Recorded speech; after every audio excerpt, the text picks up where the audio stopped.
Hello everyone, my name is Jamal Mahmood. We are going to be discussing global stratification and social stratification and how it affects the way we think about life. Look at the photos. Children and families in Africa and South America. Think about it. If you were a parent of this family, would you expect hunger to be part of your life? Would you expect your children not to survive in conditions of famine, war? What about literacy and how that affects people's or children's outcomes? Do you think about those things? Do these children and families have the same opportunity that you have here in the United States of America?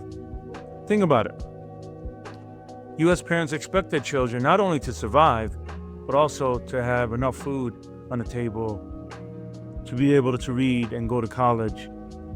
You can see that social stratification brings with its not just material things, but also ideas of what we can expect out of life.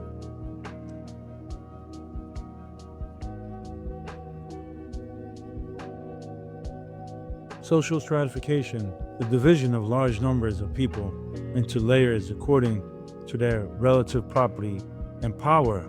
Please contemplate people living in developing countries such as Ethiopia, Sudan, Congo, who are dealing with endless civil wars. How about you living at home and going to college? Does social stratification affect you? Do you have to worry about bombs being dropped on you?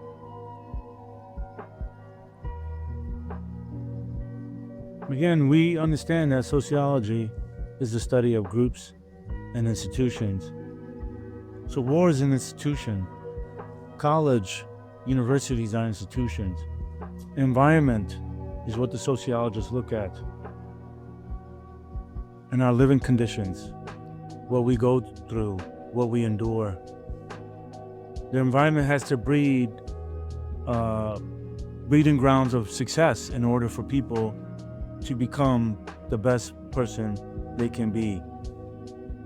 And you'll see around the world that many people are not living in ideal, quote unquote, conditions. Let's go back and think about history. And we think about what has slavery done to people in this country and around the world.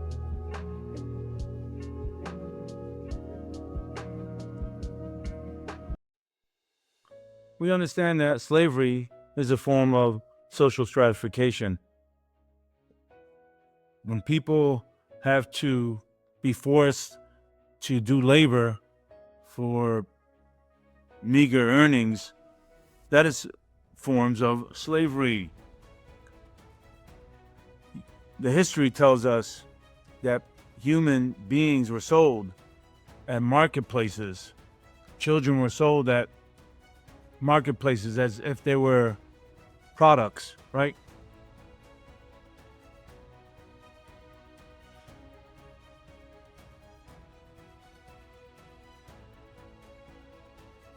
Slavery in the New World.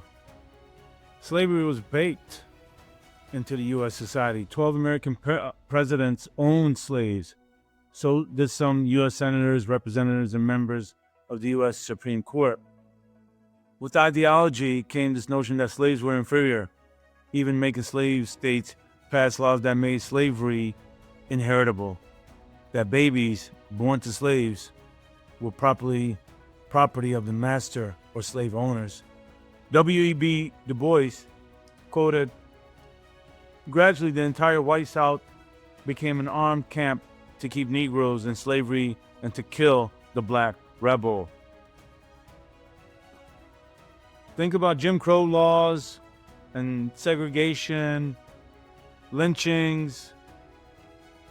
Black Americans really went through some horrible times in American history, as well as other groups. Until the 1950s, in order to keep the races from mixing, it was illegal in Mississippi for white and African Americans to sit together in the same seat of a car.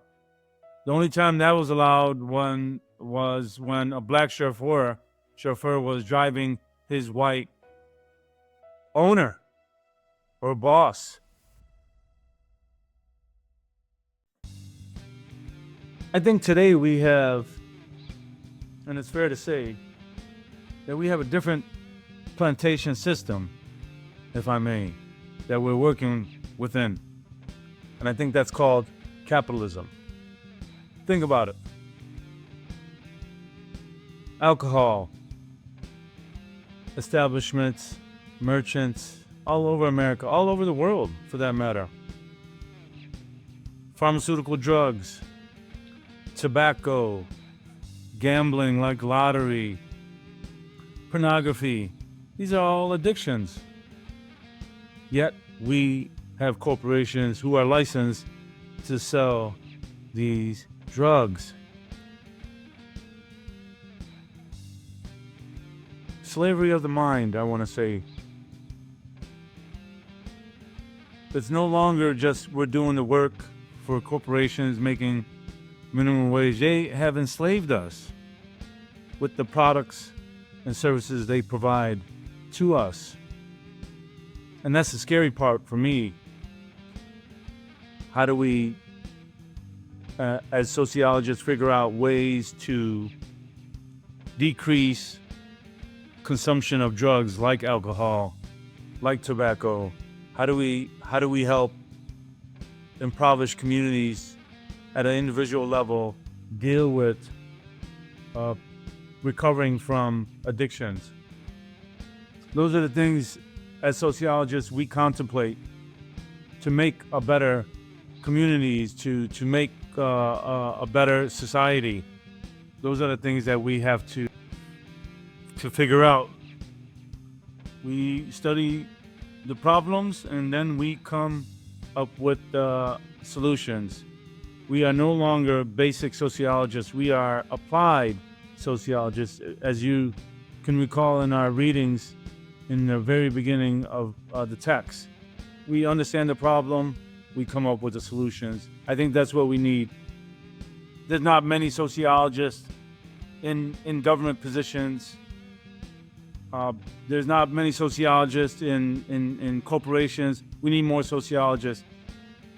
But I'm coming to understanding that the powers that be want to keep the status quo, so they don't want to change this divide between the rich and the poor, or what we like to say, the bourgeoisie and the proletarians.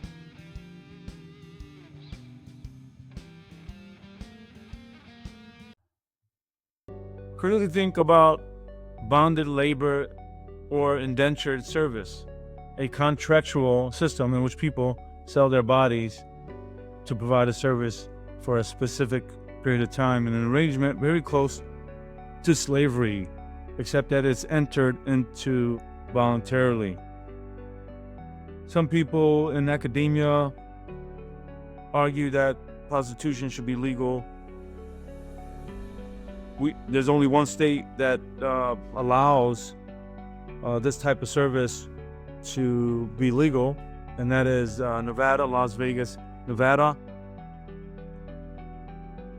Where do you stand?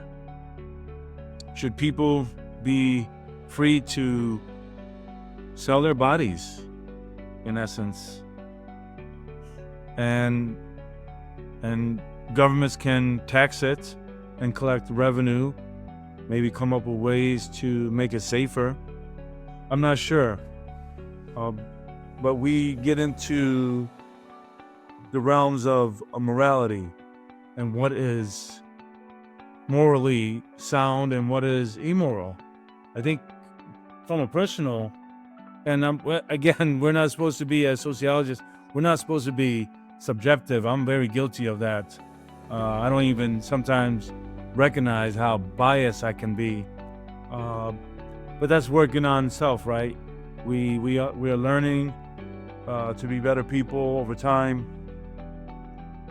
But here we live in a society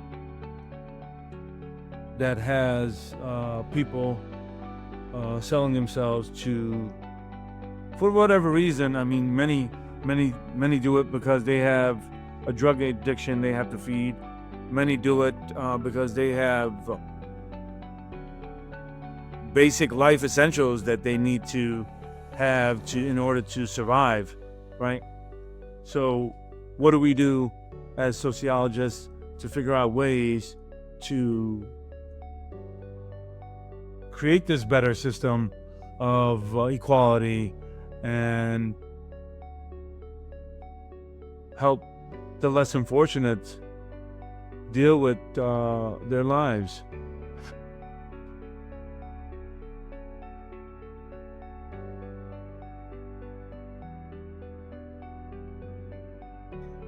We move on to ideology.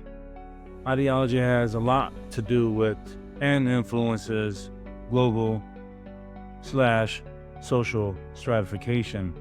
Ideology, the beliefs about the way things ought to be that justify social arrangements. Think about war criminals like Adolf Hitler, Benjamin Netanyahu, George W. Bush, promoting Nazism, Zionism, and American imperialism.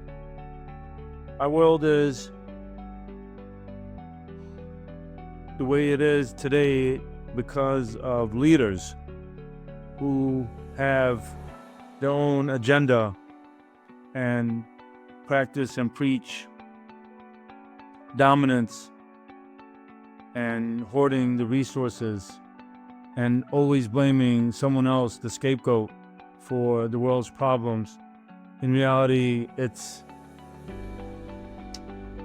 countries that and races that have practiced stealing,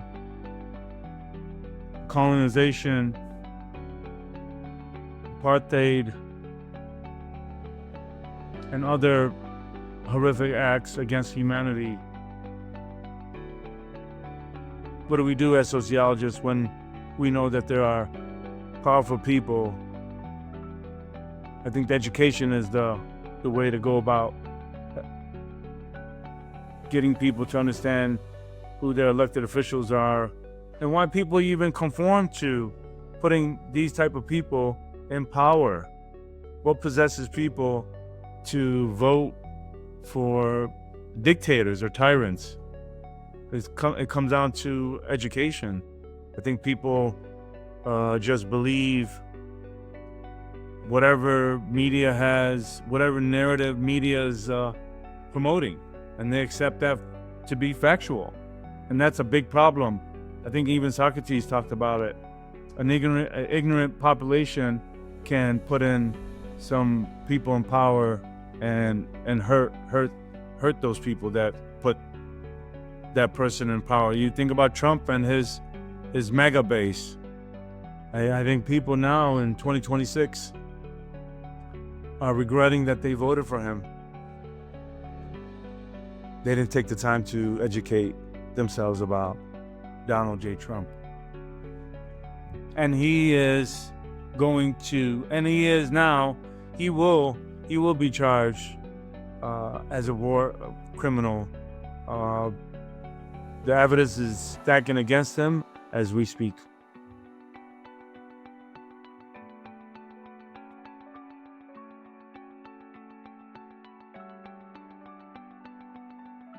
Let's move on to the caste system. The caste system is notorious in India.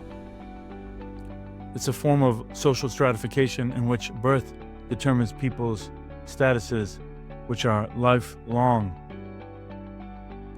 In the caste system, in India's caste system, you have the Brahmin, the priest and the teachers, the Kshatriya, rulers and soldiers, the Vashi, the merchants and traders, Sudra, the peasants and the laborers, and the Dalt, the outcasts, degrading or polluting labor. I want you to think about, here in the United States, do we have a caste system? As we go over information pertaining to India, the lowest group is the Dalt, make up India's outcasts, meaning they are considered to be so low that they are outside the caste system. They are not cast out, they are outside the caste system. The Dalit used to be called the untouchables. If a Dalit touches someone other than the Dalit, that person becomes unclean or contaminated. To restore purity, that person must follow ablution or washing rituals. I mean, who can you think about when you think about the Dalit, the homeless people we see every day? Would you shake hands with them? Would you greet them? I mean, do you go and if someone touches you and you feel polluted, you go and consider or commit to ablution? Muslims do it all the time. We have to go through a cleansing period when before we pray. So these are things we need to know about other people and other cultures and other countries and other continents around the world.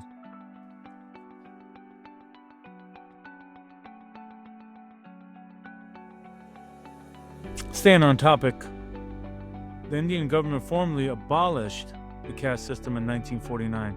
However, these centuries-old practices continue, and the caste system remains part of everyday life in India. The ceremonies people follow at births, marriages, and deaths are dictated by caste. Caste is also so ingrained in the Indian mind that when couples visit a sperm bank, they insist on knowing the caste of the donor. Look at the photo here with the women. In the caste system, status is determined by birth and is lifelong. Again, at birth, these women receive not only membership in a lower caste, but also, because of their gender, a predetermined position in that caste.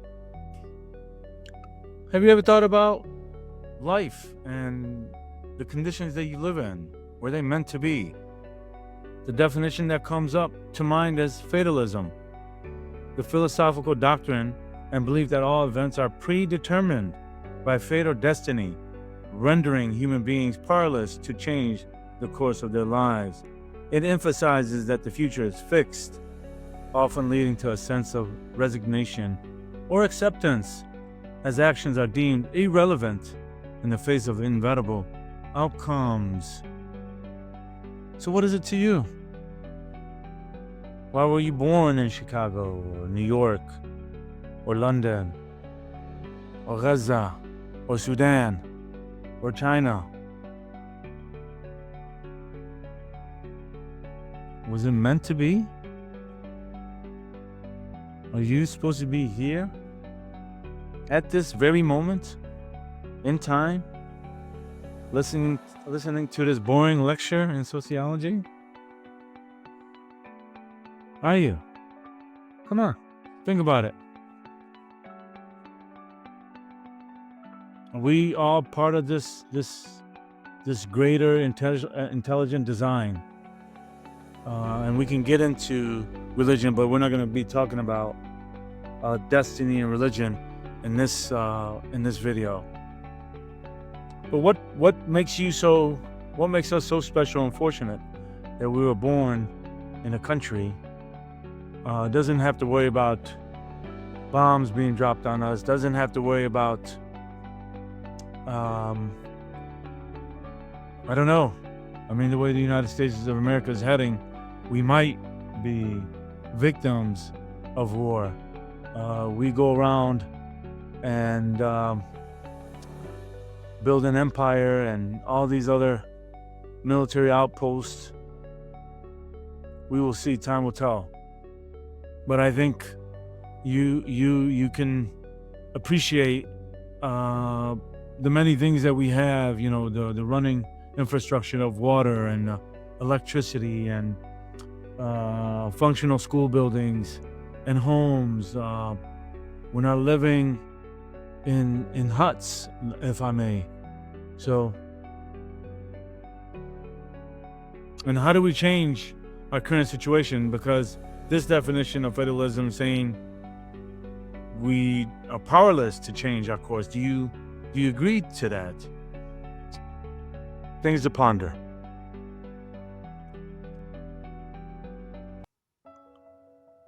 Let's transition from India to South Africa as we deal with global stratification. In South Africa, Europeans of Dutch descent, a numerical minority called the Afrikaners, used to control the government, the police, and the military. They used the resources of power to enforce a system called Apartheid, which is pronounced apartheid, the separation of the races. Everyone was classified by law into one of four groups: Europeans, Africans, Coloreds, and Asians. These classifications determined where people could work and go to school. It also established where they could swim or see movies. By law, whites and others were not allowed to mix socially. After years of trade, sanctions, and sports boycotts, in 1990, the Afrikaners began to dismantle their caste system. And in 1994, Nelson Mandela, a black, was elected president. Black Africans no longer have to carry special passes, public facilities were integrated, and all racial ethnic groups have the right to vote and to hold office. Although apartheid has been dismantled, its legacy haunts South Africa. Whites still dominate the country's social institutions, and most blacks remain uneducated and poor. Many new rights, such as the rights to higher education, to eat in restaurants, even to see a doctor, are of little use to people who can't afford them. Political violence has been replaced by old-fashioned crime. South Africa's murder rate is 8 times higher than the United States rate. Apartheid's legacy of prejudice, bitterness, and hatred appears destined to fuel racial tensions for generations to come. Think about the banks and interest rates. Mandela wanted freedom for his people, but him and his administration had made many concessions. And we think about why South Africa is still so segregated. A longtime South African anti-apartheid activist, Rasul Sinman, described the trap in a stark terms. They never freed us. They only took the chain from around our neck and put it around our ankles, he said. New governments are given the keys to the house, but the combination to the safe is still left to the white minority. He also was quoted, "We'll keep everything and you, the ANC, will rule in the name. You can have political power, you can have the facade of governing, but the real governance will take place somewhere else." Post-apartheid. In the first 2 years of ANC rule, the party still tried to use the limited resources it had to make good on the promise of redistribution. There was a flurry of public investment. More than 100,000 homes were built for the poor, and millions were hooked up to water, electricity, and phone lines.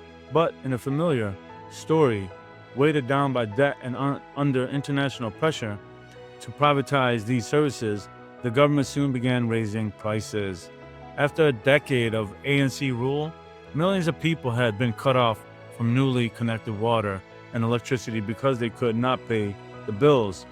At least 40% of the new phone lines were no longer in service by 2003.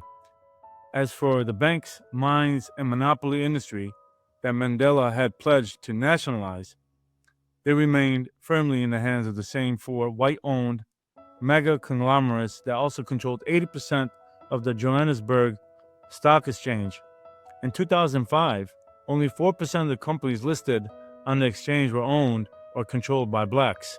70% of South Africans' land in 2006 was still monopolized by whites, who were just of the population. Most distressingly, the ANC government has spent far more time denying the severity of the AIDS crisis than getting life-saving drugs to the approximately 5 million people infected with HIV, though they were, by early 2007, some positive signs of progress. Perhaps the most striking statistic is the one since 1990, the year Mandela left prison, the average life expectancy for South Africans had dropped by 13 years. It's a shame and terrible that here we have a rich country in Africa, South Africa, and the people, the indigenous populations are suffering because of colonialism, because a certain group of people think that they can go anywhere in the world and just take, and there's no ramifications for their actions. And as we see, stratification does take a toll and impact in a negative way people's lives, everyday people. Yes, I know you're wondering, what does ANC stand for? It stands for African National Congress. And the total population as of today is between 63 to 64 million people in South Africa.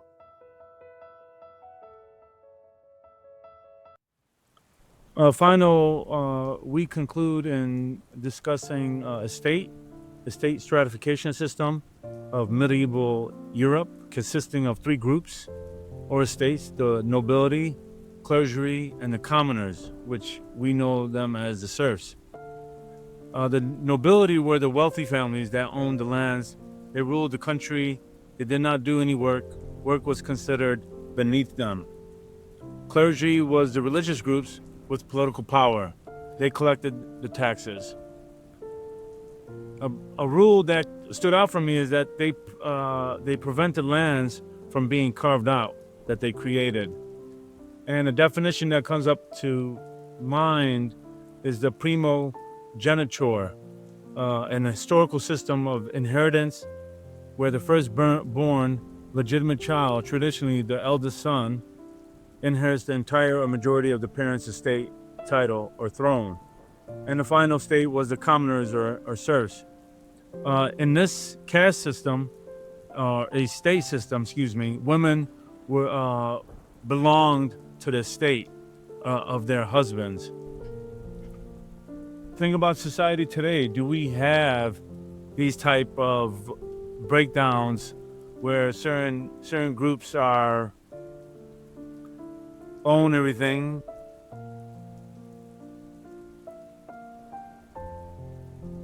Did you notice that the clergy were the religious groups that had political power and they collected the taxes? In the United States of America, we have a system where religious institutions are not taxed. They are under what they call a 501c3 tax-exempt status. So that means they can collect revenue from their congregation, right? And they don't have to pay any taxes on that. You think that's fair? And the argument would be that they are helping the community that they serve, which makes sense. You're collecting money to help the less fortunate in our society. But as we see throughout the United States, many places of worship are not allocating the money, the charity money that they're collecting for the poor. They're actually allocating it for administration fees and what have you. So those are things that we contemplate as sociologists when we think about institutions such as religious institutions and how we can go about studying these places without causing a controversy, right? Sorry, I lied. This is the actual last slide, and it's dealing with class. I think all the information I shared with you is dealing with classism and what class we're all part of, right? You have the ultra rich, you have the middle class, and then you have the extreme poor class. And how do we navigate to the next class? Do we want to be part of the extreme wealthy class, or do we want just a life of comfort? Do we just want to be able to take care of ourselves and have a good, fruitful, healthy, happy life? I think that's majority of the people. Unless you aspire for fame and fortune,